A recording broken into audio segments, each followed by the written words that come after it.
ในโรงเรียนแห่งหนึ่งที่เหมือนจะธรรมดาเหมือนทุกโรงเรียนมีตึกเรียนไม้เก่าๆถูกทิ้งไว้ข้างโรงอาหารไม่มีใครสนใจไม่มีใครเดินผ่านแต่วินนักเรียนม .6 ที่ไม่มีใครอยากคุยด้วยกลับต้องเดินผ่านตรงนั้นทุกวันเขาโดนแกล้งมาตลอดก้าวเข้าเทอมสุดท้ายด้วยหัวใจที่เหมือนจะหมดแรงของขวัญวันเกิดปีนี้คือสมุดที่ถูกฉีกข้าวกล่องที่ถูกแอบเทใส่ถังขยะและคำด่าที่ไม่มีใครยอมรับว่าเป็นคนพูดเย็นวันนั้นขณะเดินกลับห้องเรียนผ่านตึกเก่าวินรู้สึกกระหายน้ำเขามองไปที่มุมตึกมีตู้กดน้ำหนึ่งเดียวที่ยังดูเหมือนเปิดใช้งานได้เก่าแต่ยังมีแสงไฟสว่างอยู่จะพังไหมวะแต่ก็กดดูละกันแต่มันไม่ใช่ปุ่มที่เขาอยากกดนิ้วของเขาเผลอกดปุ่มหนึ่งไม่มีชื่อไม่มีไฟอยู่มุมล่างซ้ายสุดของตู้เหมือนไม่มีใครเคยกดมันมาก่อนอะไรวะเนี่ยในวินาทีนั้นสายตาของเขามืดลงเสียงรอบตัวเงียบสนิท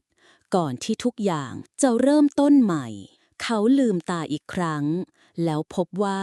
ตัวเองยืนอยู่ที่เดิมก่อนหน้านั้น1 นาทีก่อนจะถูกเพื่อนกลุ่มเดิมขว้างของใส่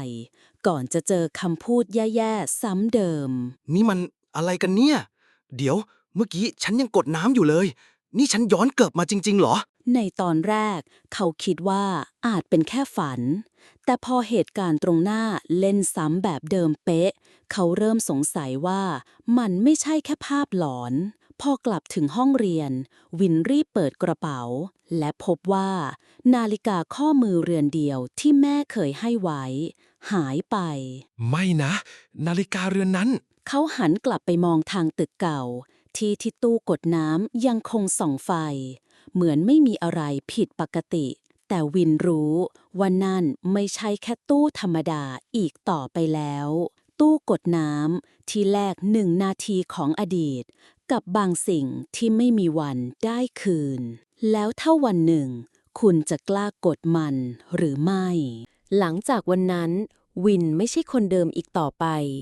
เขากลับไปยืนหน้าตู้กดน้ำทุกเย็นแม้จะไม่มีใครใช้มันมานานหลายปีแต่วินกลับรู้สึกว่ามันคือโอกาสเดียวที่จะควบคุมบางสิ่งในชีวิตได้เสียที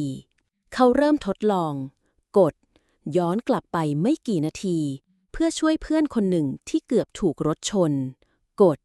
ย้อนกลับไปอีกครั้งเพื่อเปลี่ยนคำตอบในข้อสอบที่ทำผิดแต่สิ่งที่ได้กลับมาไม่เคยฟรีวันหนึ่งเขาหยิบกระเป๋าออกมาและพบว่ารูปแม่ใบเดียวที่เขาพกติดตัวไว้เสมอหายไปไม่จริงนี่มันหายไปได้ยังไงเขารู้ทันทีว่าแต่ละครั้งที่ย้อนกลับไปตู้กำลังเอาบางสิ่งไปจากเขาเสมอบางครั้งมันก็เป็นของที่จับต้องได้แต่บางครั้งมันคือความทรงจำเพลงที่เคยร้องกับแม่ตอนเด็กกลิ่นข้าวต้มที่เคยชอบในวันฝนตกหรือแม้แต่ชื่อกลางของตัวเองเราลืมอะไรไปอีกแล้วหรือเปล่าในวันหนึ่งเขานั่งข้างเพื่อนสนิทที่สุดในชีวิตโอมแต่เมื่อเขาทักชื่ออีกฝ่ายสิ่งที่ได้กลับมาคือคำถามนายชื่ออะไรนะโอมนายล้อเล่นใช่ไหมฉันวินเพื่อนนายโอมหัวเราะแบบเกรงใจแล้วเดินออกไปทิ้งวินให้นั่งอยู่คนเดียวกับคำถามที่ดังขึ้นในใจทำไมฉันถึงต้องย้อนเวลาทั้งที่ทุกครั้งมันเจ็บแบบนี้ของบางอย่างเราไม่รู้ว่ามีค่าจนกระทั่งเราสูญเสียมันไปและเมื่อมันหายไปจากความทรงจำก็ไม่มีวันย้อนกลับมาอีกแล้วคุณล่ะถ้ามีโอกาสย้อนเวลาได้คุณจะยอมแลกกับอะไรเมื่อคุณเริ่มสงสัยในสิ่งที่ควรปล่อยผ่านคำตอบที่ได้อาจไม่ใช่สิ่งที่คุณอยากรู้วินกลับไปที่ตึกไม้เก่าอีกครั้งไม่ใช่เพราะอยากย้อนเวลาแต่เพราะอยากรู้ว่าเขากำลังเผชิญกับอะไรในห้องใต้บันไดเขาพบกล่องเหล็กขึ้นสนิมด้านในมีเพียงสมุดบันทึกปกหนังเก่าแทบหลุด เป็นสมุดของใครบางคน มีลายมือบรรยายถึงประสบการณ์กับตู้กดน้ำเวลา และคำเตือนที่ไม่เคยมีใครบอกวินมาก่อน ยิ่งย้อนมาก ยิ่งหายมาก เริ่มจากสิ่งของตามด้วยความทรงจำและสุดท้ายเจ้าจะลืมแม้กระทั่งตัวเอง หรือทั้งหมดนี้ไม่ใช่แค่ฉันคนเดียวหรอ เขาย้อนกลับไปนึกถึงเหตุการณ์ต่างๆที่ผ่านมา รูปแม่หายไป เพื่อนจำเขาไม่ได้ แล้วต่อไปอะไรจะหายอีก แต่วินก็ยังคงเดินกลับไปที่ตู้ ทั้งที่เขารู้ว่าทุกครั้งที่กด เขาอาจกำลังลบตัวเองทีละนิด เขาใช้มันอีกครั้ง เพราะแค่1 นาทีนั้น มันทำให้เขารู้สึกมีอำนาจ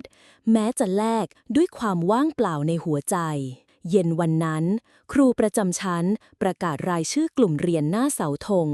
และไม่มีชื่อของเขาอยู่ในนั้น ครูครับ ผมหายไปได้ไงครับ ขอโทษนะ นักเรียนชื่อนี้ไม่มีอยู่ในระบบเลย วินรีบเปิดแอปโรงเรียนในโทรศัพท์ ชื่อของเขาหายไปจากระบบทั้งหมด ไม่มีชื่อบนตารางเรียน ไม่มีชื่อในคะแนนสอบ ไม่มีแม้แต่ประวัตินักเรียน นี่ฉันกำลังจะหายไปจริงๆหรอ ในโลกนี้ การมีตัวตนอาจไม่ใช่แค่การมีลมหายใจ แต่มันคือการถูกจดจำ และวินกำลังถูกลบออกจากโลกนี้อย่างช้าๆ และเงียบงัน ถ้าคุณกดปุ่นย้อนเวลาได้อีกครั้ง คุณจะยอมเสี่ยงเพื่อเปลี่ยนทุกอย่าง แม้ต้องแลกกับการไม่มีชื่อบนโลกนี้อีกต่อไปหรือไม่ บางครั้งเรายอมทำทุกอย่างเพื่อช่วยคนที่เรารัก แม้ต้องแลกกับการที่ไม่มีใครรักเรากลับมาอีกเลย วินได้ยินมาว่า ครูชลาทิศครูวิทย์ที่เขานับถือเหมือนพ่อคนที่2กำลังจะถูกปลดออกจากโรงเรียน เพราะเรื่องไม่เป็นธรรมบางอย่าง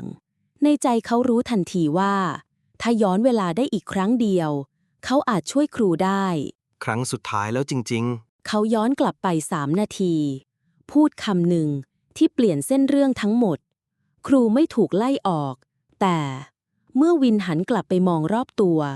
สิ่งที่หายไปครั้งนี้ ไม่ใช่แค่ของ ไม่ใช่ความทรงจำแต่มันคือตัวเขาเอง เขาเดินผ่านห้องเรียน ไม่มีใครเงยหน้ามอง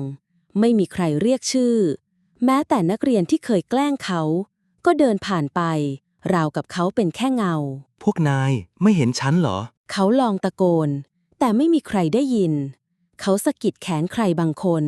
แต่ร่างนั้นเดินทะลุผ่านเขา วิน ไม่ใช่ใครสักคนอีกต่อไปแล้ว ไม่มีของเขาในล็อกเกอร์ ไม่มีรายชื่อเขาในบัญชีวิชา ไม่มีแม้แต่กระดาษโน้ตที่เคยเขียนถึงตัวเอง ฉันชื่ออะไรนะ เขาเริ่มลืมแม้กระทั่งชื่อของตัวเอง และนั่นคือจุดที่เขารู้ว่า ไม่มีอะไรจะหวนคืนมาได้อีก เขาเดินเข้าไปในห้องน้ำ เปิดไฟหน้าอ่างล้างหน้า และมองเข้าไปในกระจก นั่นไม่ใช่หน้าฉัน ภาพในกระจกคือร่างเด็กคนหนึ่ง